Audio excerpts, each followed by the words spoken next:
Mesdames et messieurs, bonjour et bienvenue sur Médien TV. Le G20, un rendez-vous qui réunit à Rio les plus grandes économies de la planète avec l'ambition d'organiser la coopération économique mondiale. 95% du PIB mondial et les 3/4 des échanges commerciaux internationaux.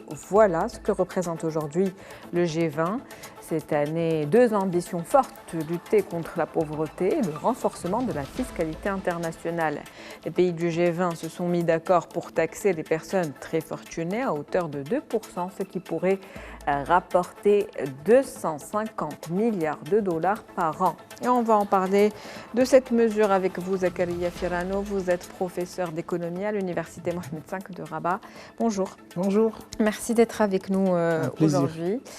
Donc, ce sommet du G20 qui dure 2 jours, dans lequel cette annonce, donc celle de taxer les personnes les plus riches à hauteur de 2% au lieu de 0,3%, ce qui pourrait générer, je viens de le dire en préambule, 250 milliards de dollars par an. Est-ce que c'était une mesure attendue ? Très bien. Donc, si on reprend le slogan du G20 de cette année, c'est en fait, il y a 2 termes très importants, c'est justice, une planète, un monde plus juste et également, une planète qui doit être durable. Donc, c'est la durabilité en termes aussi on va y revenir sur les objectifs de ce G20 par rapport à la durabilité, à la soutenabilité de l'environnement par rapport à ça. Et donc, pour revenir à ce que vous avez dit, il y a 3 grands axes qui vont être traités. Parmi ces axes, il y a ce qu'on appelle l'inclusion sociale. Et donc là, l'inclusion sociale, elle vise a priori, premièrement, à combattre, à limiter ou à réduire la pauvreté au niveau international, mais également réduire et éliminer les inégalités en termes de revenus et d'accessibilité à tous les services publics qui peuvent exister dans l'ensemble des États. Et donc, d'ores et déjà, si on met cet objectif d'inclusion sociale sur le terrain, ça veut dire automatiquement qu'on doit imposer une certaine équité sur le plan du revenu à travers une fiscalité qui permettrait de jouer ce rôle de répartition ou de réallocation des ressources au niveau international. Et donc là, la proposition qui a été faite, et j'espère qu'elle va prendre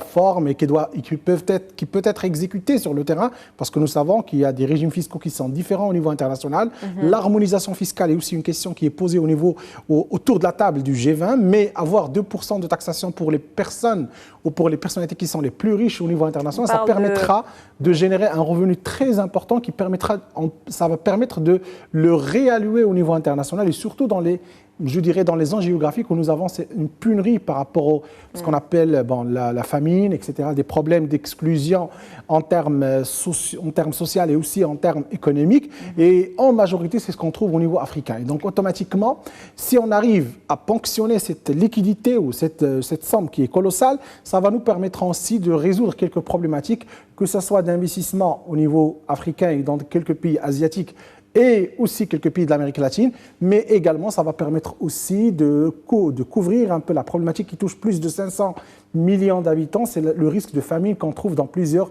régions, surtout avec après la Covid-19, où nous avons vraiment plusieurs populations qui sont tombées en dessous de ce qu'on appelle la précarité sur le plan de la famine et aussi sur le plan sanitaire.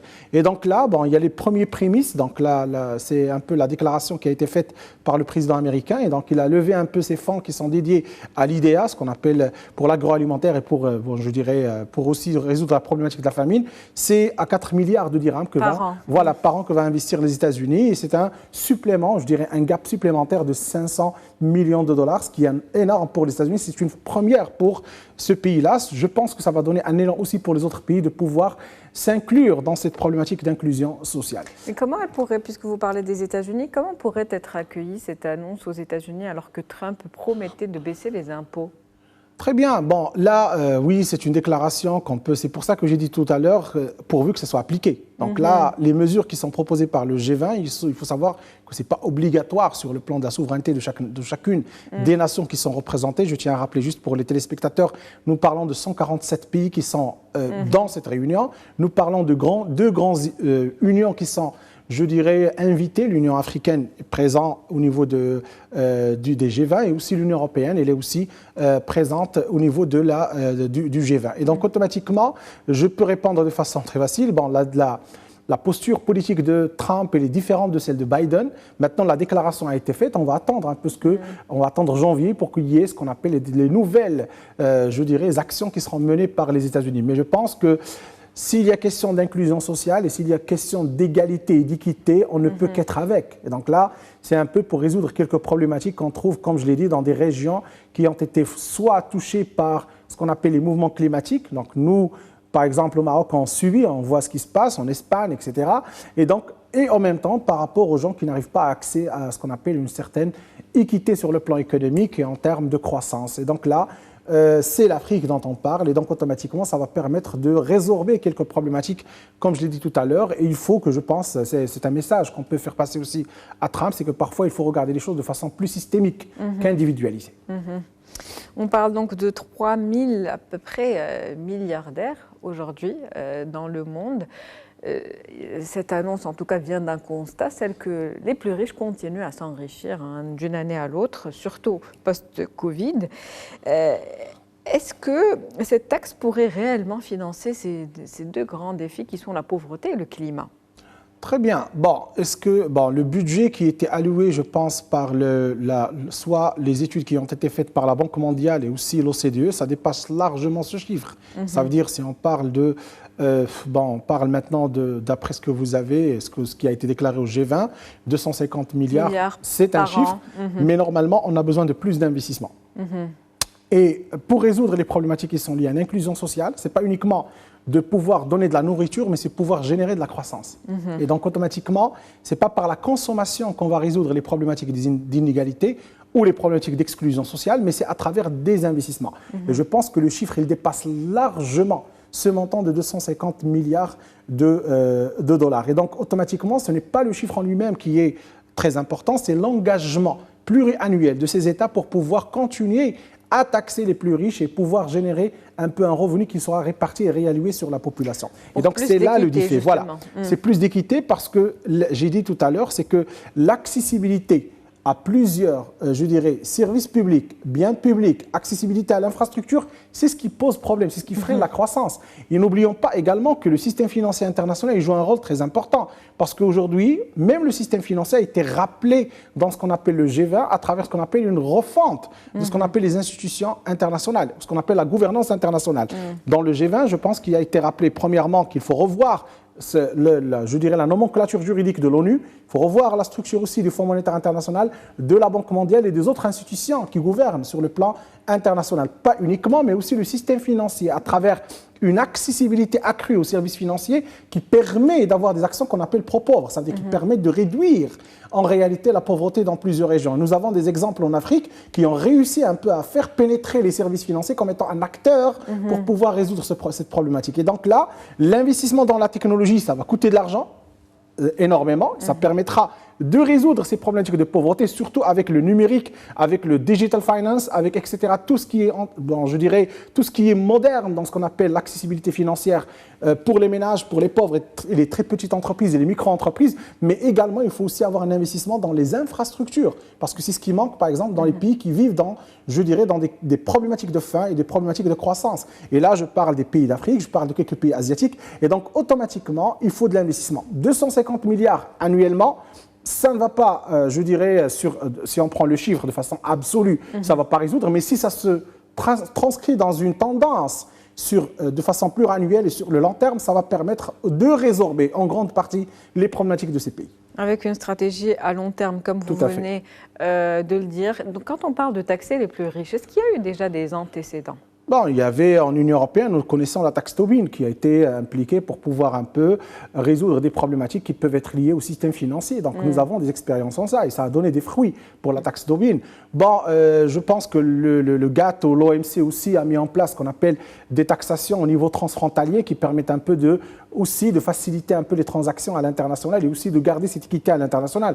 Je pense aussi par rapport aux flux de capitaux, ce qu'on appelle les flux financiers ou qui sont généralement drainés par la BIS ou la Banque des règlements internationaux, nous avons aussi quelques taxes qui étaient transfrontalières entre les différents pays pour pouvoir un peu équilibrer les flux de capitaux au niveau international. Mais maintenant, on est dans une autre logique, ça veut dire qu'on est en train de cibler une population, ce n'est pas une opération, c'est très différent en termes de taxation, on est en train de cibler une population, ce sont les plus riches qu'on devra je dirais, dénombrer, qu'on devra aussi connaître de façon plus succincte et connaître leur fortune pour pouvoir mesurer en quelque sorte cette taxation par rapport à ces personnes-là. C'est très différent parce que l'ensemble des taxes, ça portait sur des opérations et pas des personnes. Et donc là, c'est différent en termes de raisonnement, en termes d'analyse. Tout à l'heure, vous le disiez, c'est un petit peu compliqué de concilier une telle taxe, en tout cas au niveau international, de l'appliquer au sein de chaque pays, sachant que les intérêts nationaux prévalent pour certains des pays. Est-ce que si cette mesure devait être mise en place et était donc universelle, pas universelle, mais en tout cas, est-ce que ça favoriserait plutôt le départ de certains milliardaires vers d'autres pays qui, eux, n'appliquent pas cette taxe? Est-ce que ça pourrait être négatif économiquement pour les pays qui la mettent en place, cette taxe? Très bien. Bon, G20, nous parlons maintenant d'un sommet qui rassemble les 147 pays. Je pense que c'est à peu près la majorité, combien il manque, une quarantaine de pays, d'après la nomenclature des Nations Unies. Donc, automatiquement, vous avez à peu près, comme vous l'avez dit tout à l'heure, 95% du PIB. Alors, si on se met d'accord, oui, voilà, si on se met d'accord sur le fait d'avoir cette taxation, premièrement, il faut harmoniser. Harmoniser sur le plan juridique, harmoniser sur le plan fiscal. Et donc là, il faut aussi harmoniser sur le plan que quelques pays qui prétendent ou qui permettent d'avoir ce qu'on appelle des paradis fiscaux, entre guillemets, doivent aussi disparaître. Et donc, automatiquement, s'il y a la volonté à l'international et si les grands joueurs à l'international acceptent ces taxes, je pense qu'il n'y aura pas de problème pour pouvoir la déployer. Maintenant, nous connaissons les divergences politiques. Vous en avez cité une.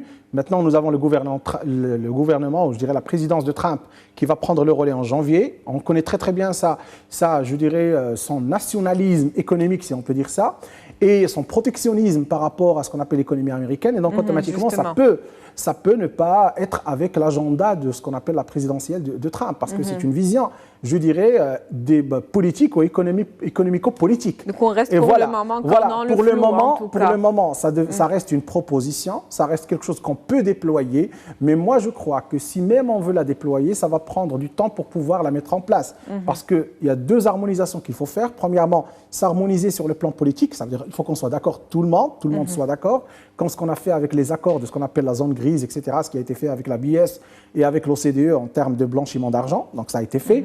Et deuxièmement, il faut harmoniser ce qu'on appelle la fiscalité au niveau international, parce que nous avons des divergences fiscales. Par exemple, ici au Maroc, nous avons l'IS que vous payez, ce n'est pas la même chose que ce que paient nos collègues, ou je dirais la Jordanie ou d'autres pays qui sont des amis. Et donc automatiquement, vous trouvez 15%, 20%, et ici on peut taxer plus que 30%. Donc il y a une divergence fiscale. Donc là, vous ne pouvez pas imposer à quelqu'un qui est riche, qui est dans l'économie, vous allez lui imposer 2%, et pourtant, d'ores et déjà, il paye de l'impôt qui est plus élevé qu'un autre pays. Et donc là, il faut avoir une harmonisation par rapport aux capitaux, par rapport à la taxation et l'imposition directe et même indirecte, et après passer à ce qu'on appelle taxer la fortune des riches. Merci à vous, Monsieur Zakaria. Merci. Firano, je rappelle que vous êtes professeur d'économie à l'Université Mohamed V de Rabat. C'était un plaisir de vous avoir et merci pour toutes ces précisions. Merci infiniment. C'est la fin de Focus économique pour aujourd'hui. Merci pour votre fidélité. On se retrouve demain avec un nouvel invité, un nouveau sujet.